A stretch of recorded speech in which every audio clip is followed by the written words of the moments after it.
Hi, this is a nursing professor here. I want to talk to you today about 5 course design tips. And these tips can be used to create any type of course, but in particular, a nursing course.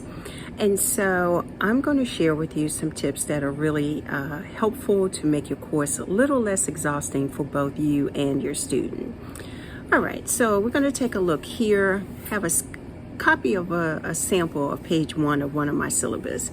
And first, I asked myself the question, what can I take from the previous term?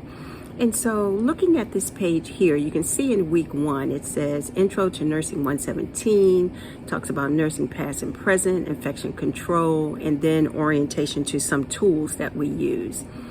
Well, right away, I know that the orientation to those 2 products were essential. So having that the first week was really good for the students because it helped them be able to navigate their assignments so much better and how to use those tools to help them with their study. So that was good, so I'm going to keep that. Nursing past and present is a nice to know thing. We would love to hear about the pioneers of nursing and how we got to our current state, our evidence-based, all of that. But it's a nice to know because the truth is that's not going to be asked on anybody's NCLEX. So number 2 would be, what do the students need to know? So as I'm looking at this course schedule, I would put the nursing past and present down to, say, maybe towards the end of the course where I may find that I have some extra time. I do think it's worthwhile mentioning, but it's not a need to know. And so therefore it should not be a priority for me. And I know how much time I actually spent last semester on that, and it just wasn't necessary. Number 3 would be, are the topics combined to present in a connected way? So we know in nursing we want students to be able to connect concepts.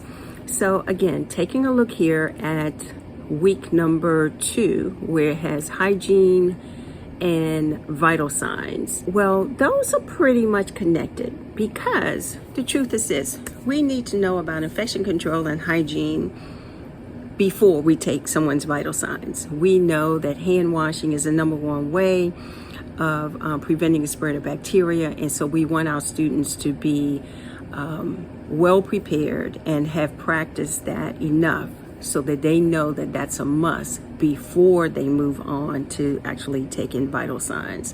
So the combination of those 2 concepts work well. So I would leave that as that. But if you take a look at week number 2, again, that has clinical judgment and nursing process assessment, I would flip those. And my reasoning is this, is that the nursing process itself, when you learn that, it helps you make clinical judgment. So I would put clinical judgment after the nursing process. Number 4, are your students checked out? Because sometimes you can look out in the audience and people's eyes are glazed over, they're barely keeping their head up. You need to be able to continue to reassess that. And if you see that students have checked out, then you need to have plan B. And plan B should be something that's going to give them up and moving, okay? Because you have to kind of shake them up to make them understand that although this information can sometimes get a little boring, then you want to make sure that they are getting the information. Also, frequent breaks. The truth is, if you think about when we go to various seminars, sometimes it's pretty hard to sit there and listen to people, even though it might be interesting content. And number 5, one that I find is most useful, is to have opportunities for your students to actually lead the class. And by that, I mean these opportunities need to be opportunities for points, because it's going to incentivize your students to do the best job they possibly can. It can include things like flipping the classroom where they take the lead. You could give them a case study. You can have them assign groups, give them a case study, and then they set up their discussion platforms and the other students can learn from that. They can create an interesting video. They can set up a learning module and give the other students, like a rubric tool that they will reassess. They will assess what the student's performance was. But you want to get out of the lecture style. I know, depending on your age, many people might have learned from being lectured to.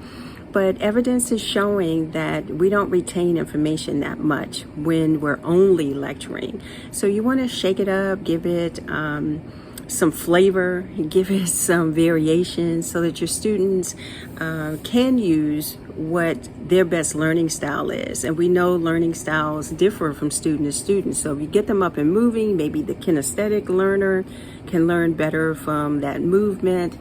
If you're setting up discussion platforms, maybe the auditory learner might learn better that way. If you're having them create interesting videos, then the visual learner can learn that way. So you want to make sure that you're addressing all of your students' needs, because the thing is this, is that you can be the best lecturer there is, but if your students aren't receiving the information in a way that they're able to retain it, use it, then it's really not a great idea. So hopefully that helps. One review again, 5 course design tips to make your course less exhaustive for yourself, for your students. Number 1, what can I take from the previous term? Number 2, what do my students need to know? Number 3, are my topics combined to present in a connected way? Number 4, are your students checked out?